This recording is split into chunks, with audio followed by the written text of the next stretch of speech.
Bismillahirrahmanirrahim and Assalamu alaikum. I'm Anjana Hiranaz and you all are watching my channel Diamond Tutoring Academy. I hope you all are doing great. So today we will solve question number 3 of exercise 1.1 from book 12. So without wasting a minute, let's get started. अब देखिए हमें question number 3 given है express the following और उसका part A है the perimeter of a square as a function of its area.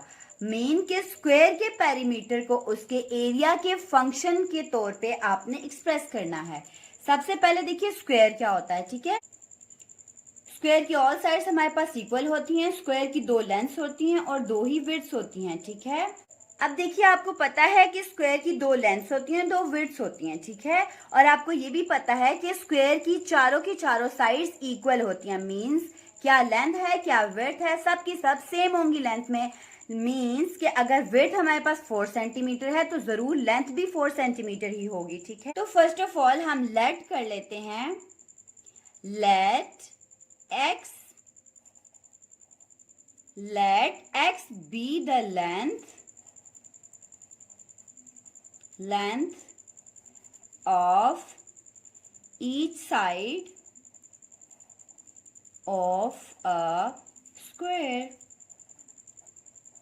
It means कि हर side का नाम मैं अगर x रख दूं,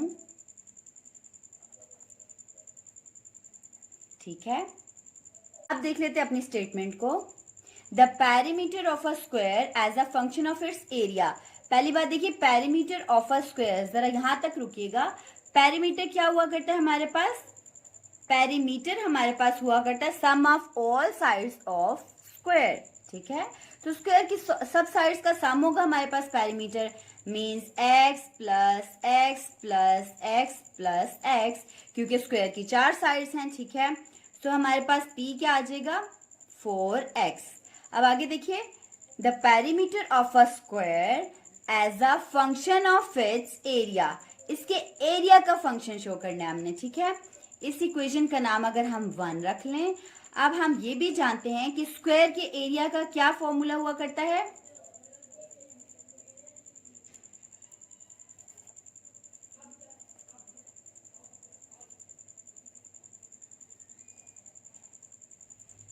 अब हम ये भी जानते हैं कि एरिया ऑफ स्क्वायर का फॉर्मूला होता है length into width, right. It means area is equals to x into x, क्योंकि हमारी लेंथ का नाम भी x है, हमारी विड्थ का नाम भी x है। So area equals to x square. अब यहाँ पे x स्क्वायर है तो हम ऐसा कर सकते हैं, इस इक्वेशन से x की वैल्यू निकालकर इक्वेशन 1 में पुट कर दें। अब हम क्या करेंगे, इसी इक्वेशन 2 का स्क्वायर रूट लेंगे बोथ साइड पे, ताकि हमारे पास स्क्वायर कैंसिल हो जाए स्क्वायर रूट के साथ और हमारे पास x की वैल्यू आ सके, ठीक है। उसके लिए हम करेंगे square root on both side of equation 2। तो इस साइड पे आया स्क्वायर रूट तो एज इट इज। तो अब देखिए इस साइड पे हमारे पास आ गया स्क्वायर रूट ऑफ a और इस साइड पे आ गया square root of x square. X square से स्क्वायर रूट कैंसिल हो जाएगा। So we will have x is equals to square root of a। इस इक्वेशन का नाम रख लेते हैं 3। अब देखिए 3 इक्वेशन से हमारे पास x की वैल्यू आ रही है, ठीक है। 1 इक्वेशन में हम x को पुट कर सकते हैं।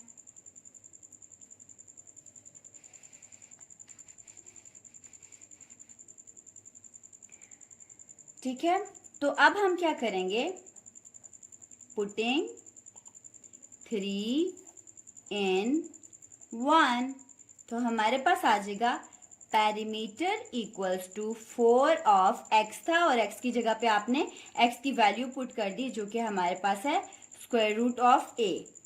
सो this is our answer and our question is solve. अब देखिए हम इसी क्वेश्चन का पार्ट बी सॉल्व कर लेते हैं।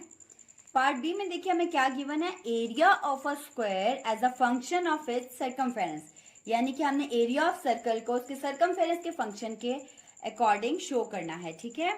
सो देखिए सबसे पहले आ रही है बात एरिया ऑफ सर्कल की, ठीक है। ये रहा हमारे पास सर्कल। आपको पता है कि सर्कल के सेंटर पॉइंट से किसी भी पॉइंट को टच करें आप तो आपके पास वो रेडियस हुआ करता है, ठीक हो गया। अब देखिए सबसे पहले बात हो रही है area of circle.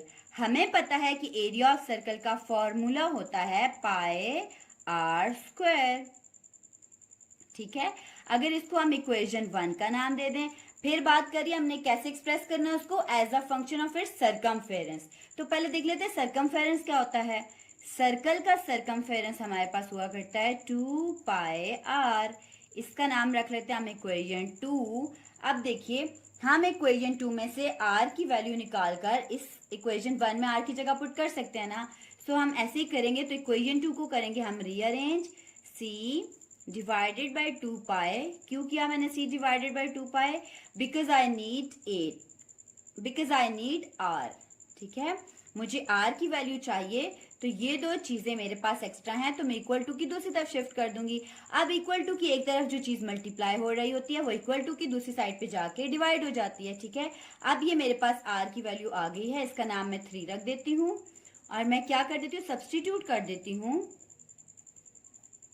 Substituting 3 into 1, मैं 3 वाली वैल्यू को मैं इक्वेशन 3 से r की वैल्यू को इक्वेशन 1 में r की जगह पे पुट कर देती हूँ। a equals pi as it is रहा, r की जगह पे मेरे पास आ गया circumference divided by 2 pi and square as it is रहा, ठीक है। जब भी होल के ऊपर स्क्वायर होगा तो वो ब्रैकेट के अंदर की हर टर्म हर एंटिटी के ऊपर अप्लाई होगा, ठीक हो गया। अब देखिए यहाँ पर पाई स्क्वायर है डिवाइड में, यहाँ पर पाई है मल्टीप्लाई में, तो एक पाई तो इस पाई से कैंसिल हो जाएगा। So we will have area equals to C square divided by 4 pi. अब देखिए मैं ऐसे भी कर सकती हूँ, area equals to 1 by pi 4 pi अलग कर देती हूँ, ठीक है, और यहाँ पे लिख दूँ सी स्क्वायर, ठीक है। तो ये रहा मेरा आंसर, ठीक है। So this is our solution. अब हम पार्ट 3 पे मूव कर लेते हैं। अब देखिए पार्ट सी में हमें स्टेटमेंट क्या गिवन है, the volume of a cube as a function of area of its base, ठीक है। वॉल्यूम को हमने एरिया के बेस के फंक्शन के अकॉर्डिंग शो करना है, किसके, क्यूब के, ठीक है। तो हमने सबसे पहले क्या करना है, वॉल्यूम फाइंड करना है। सबसे पहले तो हम अपनी सुपोजिशन कर लेते हैं कि लेट कर लेते हैं x be the length of each side of cube, ठीक है, कि क्यूब की हर साइड को हम x लेट कर लेते हैं। फिर जब उसका वॉल्यूम करेंगे तो वॉल्यूम क्या होगा, length into length into length, mean x into x into x, it will be x cube. It means कि वॉल्यूम मेरे पास हो जाएगा x क्यूब, ठीक है। अब मैं इसको अगर इक्वेशन 1 का नाम दे दूं, फिर बात हो रही है एरिया की, ठीक है, क्यूब के एरिया की, ठीक है। तो एरिया क्या होता है क्यूब का, एरिया होता है हमारे पास length into width, it means x into x, it means x square, means कि एरिया मेरे पास आ रहा है एक्स स्क्वायर, ठीक है। ये रही मेरे पास इक्वेशन 2। तो इक्वेशन 2 में से मैं x की वैल्यू निकाल कर इक्वेशन 1 में पुट कर सकती हूँ, ठीक है।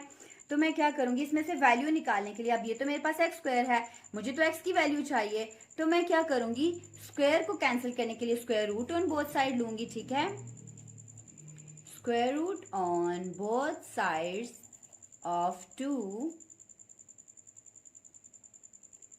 ठीक है। तो ये मेरे पास आ जाएगा square root of A equals x square and square root, square and square root cancel हो जाएंगे।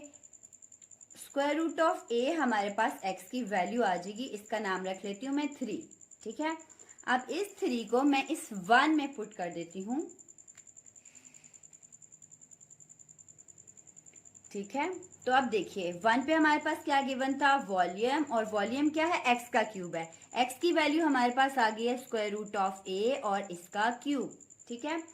अब अगर मैं इस रेडिकल फॉर्म को एक्सपोनेंशियल फॉर्म में कन्वर्ट कर दूं तो एरिया की पावर 1/2 हो जाएगी। जहां पे स्क्वायर रूट हो, स्क्वायर रूट की जगह पे आप 1/2 लिख सकते हैं, ठीक है। ये जो होल पावर क्यूब थी वो एज इट इज रही। अब आपको ये भी पता है कि इंटरनल पावर एक्सटर्नल पावर के साथ मल्टीप्लाई हुआ करती है। So volume equals to area, 3 into 1 is 3/2, ठीक है। So area raise to the power 3/2 ये आ गया हमारे पास वॉल्यूम, ठीक है, volume as a function of area of the base of cube. And that's all for today. See you soon in the next video. Stay safe and healthy. Allah Hafiz.